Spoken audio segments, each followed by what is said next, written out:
नमस्कार। तो आज के इस एक्सप्लेनर में हम एक बहुत ही दिलचस्प और बड़े टकराव पर बात करने वाले हैं। मई 2026 आ चुका है और इस वक्त ग्लोबल मार्केट में एक अभूतपूर्व खिंचाव देखने को मिल रहा है। एक तरफ हमारे पास विशाल भारी भरकम मैक्रो इकोनॉमिक या व्यापक आर्थिक ताकतें हैं और दूसरी तरफ माइक्रो इकोनॉमिक यानी तकनीकी विकास की वो रफ्तार है जो रुकने का नाम ही नहीं ले रही। ये दोनों महाशक्तियां इस वक्त अर्थव्यवस्था को बिल्कुल विपरीत दिशाओं में खींच रही हैं। चलिए इस टकराव की गहराई में चलते हैं। आज की इस चर्चा में हम कुछ अहम पड़ावों से गुजरेंगे। सबसे पहले वॉशिंगटन में नए फेड चेयर की नियुक्ति, फिर दुनिया भर की जियोपॉलिटिक्स और महंगाई, उसके बाद एनवीडिया का रिकॉर्ड तोड़ प्रदर्शन, एआई के बुनियादी ढांचे का विस्तार और आखिर में मैक्रो और माइक्रो का ये दिलचस्प टकराव। तो सबसे पहले बात करते हैं वॉशिंगटन डीसी की। यहाँ फेडरल रिजर्व में अभी-अभी एक बहुत बड़ा ऐतिहासिक नेतृत्व परिवर्तन हुआ है। जेरोम पावेल ने अचानक पद छोड़ दिया, वो भी जस्टिस डिपार्टमेंट की एक जांच के बीच, और उनकी जगह सुप्रीम कोर्ट के जस्टिस क्लैरेंस थॉमस ने केविन वॉश को नए फेड चेयर के रूप में शपथ दिलाई है। अब ये सब इतनी जल्दी हुआ है कि पूरी दुनिया की नजरें सीधे 16-17 जून को होने वाली इनकी पहली अहम पॉलिसी मीटिंग पर टिक गई हैं।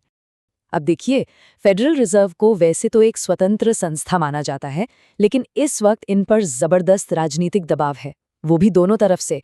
एक तरफ राष्ट्रपति ट्रंप का सीधा कहना है कि ब्याज दरें कम करो और विकास की इस महानता को मत रोको। वहीं दूसरी तरफ सेनेटर एलिजाबेथ वॉरेन जैसे कड़े आलोचक हैं जो वॉश को सीधे तौर पर एक कठपुतली या सॉक पपेट बता रहे हैं। कुर्सी पर बैठते ही इतना भारी दबाव किसी के लिए भी आसान नहीं होता। लेकिन इन सब राजनीतिक बहसों के बीच केविन वॉश ने अपना रुख बिल्कुल स्पष्ट रखा है। उनका साफ कहना है कि फेड का मुख्य काम कीमतों को स्थिर रखना और ज्यादा से ज्यादा रोजगार पैदा करना है। उन्होंने खुले तौर पर एक ऐसे रिफॉर्म ओरिएंटेड यानी सुधार उन्मुख फेडरल रिजर्व का वादा किया है जो सिर्फ और सिर्फ डेटा के आधार पर काम करेगा, राजनीति पर नहीं। लेकिन चुनौतियां सिर्फ वॉशिंगटन के अंदरूनी राजनीति तक सीमित नहीं हैं। बाहर की दुनिया में भी बहुत कुछ चल रहा है, खासकर जियोपॉलिटिक्स और महंगाई के मोर्चे पर। सबसे तात्कालिक और बड़ी मुसीबत तो यही है कि महंगाई दर इस वक्त 3.8% पर पहुंच चुकी है, और ध्यान रहे फेड का टारगेट हमेशा 2% के आसपास रहता है। तो ये कोई छोटी मोटी बढ़ोतरी नहीं है, ये वो गैप है जो सीधा आम इंसान की जेब और फेड की नीतियों पर भारी असर डालता है। और इस महंगाई की आग में घी डालने का काम किया है एनर्जी सेक्टर ने।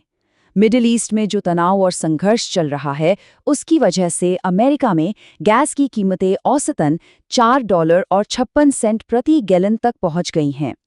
ऊर्जा महंगी होने का सीधा मतलब है कि अर्थव्यवस्था के हर हिस्से में चीजों के दाम बढ़ना तय है। नतीजा क्या हुआ? राजनेता चाहे जितना भी दबाव डाले कि उधार सस्ता करो, लेकिन बढ़ती कीमतों ने फेड के हाथ फिलहाल बांध दिए हैं। बाजार के आंकड़े साफ बता रहे हैं कि 97% संभावना इस बात की है कि जून की मीटिंग में ब्याज दरों में कोई कटौती नहीं होगी। दरें बिल्कुल वैसी ही रहने वाली हैं। तो यहाँ एक बहुत बड़ा और दिलचस्प सवाल खड़ा होता है। महंगाई लगातार बढ़ रही है, ब्याज दरें नीचे नहीं आ रही हैं, फिर भी शेयर बाजार नई ऊंचाइयों को क्यों छू रहा है? आखिर वो कौन सी ताकत है जो इन मुश्किल हालात में भी वित्तीय बाजारों को गिरने नहीं दे रही? इस सवाल का जवाब हमें व्यापक अर्थव्यवस्था में नहीं, बल्कि माइक्रो लेवल पर मिलता है। एक ऐसी टेक कंपनी जो इन सारी मैक्रो रुकावटों को धता बता रही है, और वो है एनवीडिया। इनके आंकड़े सच में हैरान करने वाले हैं। वॉल स्ट्रीट में इस वक्त इतनी उथल-पुथल मची है, फिर भी एनवीडिया ने अनुमानों को सिर्फ छुआ ही नहीं, बल्कि उन्हें बहुत पीछे छोड़ दिया। जहां $1.76 प्रति शेयर आय की उम्मीद थी, असल में इन्होंने $1.87 की कमाई दर्ज की है। और जरा इस नंबर पे गौर कीजिए, $81.6 बिलियन। ये सिर्फ पहली तिमाही का रेवेन्यू है। पिछले साल के मुकाबले सीधे 85.2% की छलांग। और इसके पीछे की सबसे बड़ी वजह आर्टिफिशियल इंटेलिजेंस या एआई कंप्यूट पावर की वो भूख जो बाजार में शांत होने का नाम ही नहीं ले रही है। अगर हम इस संपत्ति के बनने के पैमाने को देखें तो ये वाकई अकल्पनीय है। मान लीजिए 20 साल पहले किसी ने S&P 500 में $1000 लगाए होते तो आज वो लगभग $9400 बन जाते। लेकिन अगर वही $1000 उस समय इनवीडिया में लगाए गए होते तो आज उनका मूल्य 1 मिलियन यानी $10 लाख से भी ज्यादा होता। ये कोई आम बात नहीं है।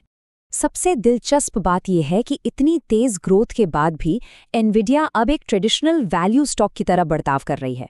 मतलब वो सीधा अपने शेयर धारकों को पैसा लौटा रहे हैं। अपना डिविडेंड 1 सेंट से बढ़ाकर सीधा 25 सेंट कर दिया है और $80 बिलियन का भारी भरकम शेयर बायबैक भी अनाउंस किया है। साथ ही उनका ग्रॉस मार्जिन 75% के एक अविश्वसनीय स्तर पर बना हुआ है। अब ये सब सिर्फ आज के मुनाफे या स्टॉक मार्केट तक सीमित नहीं है। एनविडिया जिस तेजी से एआई के बुनियादी ढांचे यानी इंफ्रास्ट्रक्चर को फैला रहा है, वो देखना बेहद अहम है। इन्होंने अपना पूरा रिपोर्टिंग ढांचा ही बदल दिया है, जो दिखाता है कि इनकी नज़रें कहाँ हैं। अब इसमें बड़े बड़े हाइपरस्केल क्लाउड सर्वर्स से लेकर आपके पीसी, रोबोटिक्स और यहाँ तक कि ऑटोमोटिव यानी कारों का एआई भी शामिल हो गया है। वो भविष्य के हर उस पहलू पर कब्जा करना चाहते हैं जहां एआई का इस्तेमाल मुमकिन है। और इसमें एक बहुत बड़ा गेम चेंजर साबित हो रहा है सॉवरेन एआई, जो अब उनके कुल रेवेन्यू का 14% हिस्सा बन चुका है। सॉवरेन एआई का मतलब है कि अब सिर्फ बड़ी टेक कंपनियां ही नहीं, बल्कि अलग अलग देश अपनी खुद की एआई क्षमताएं विकसित कर रहे हैं। ये अकेले ही $30 बिलियन से ज्यादा का बाजार बन गया है, जो एनविडिया को सिर्फ गिने चुने ग्राहकों पर निर्भर रहने के जोखिम से भी बचाता है। इनके इनोवेशन या नवाचार की स्पीड देखिए।